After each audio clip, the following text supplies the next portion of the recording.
Here we are on the summit of Carn Ealar, or Carn Ealar, peak of the Fhidhleir. Very insignificant lump of a Munro, particularly when you compare with some of the jiggy jaggy peaks out west and on Skye.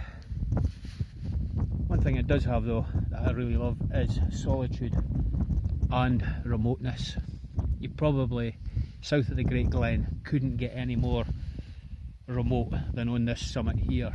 To get here I've had to come from this direction here and essentially park at the Linn of Dee car park 7 miles west of Perthshire, 8 miles cycle to Geldie Lodge, and from there it's a 5-mile walk with 2,500 feet of ascent up onto this vast remote summit.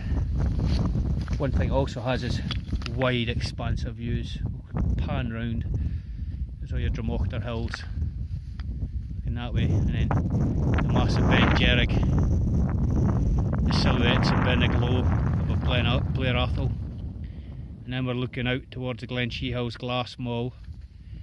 The hill in front there, that's going to be my next Munro, that's An Sgarsoch, that'll be about an hour away, and silhouetting behind that is Loch Nagar. And then more significantly we have the full view silhouetted of all the Cairn Gorms, Ben An. You can see Angel's Peak, Cairn Tool, Soldier's Peak, Brearreach, Scorgoy, and up here Glen Perthshire, which is got a nice sort of bank of cloud hanging over it. Fantastic walk, great day for it. One of the plus points is the dry weather we've had recently as well.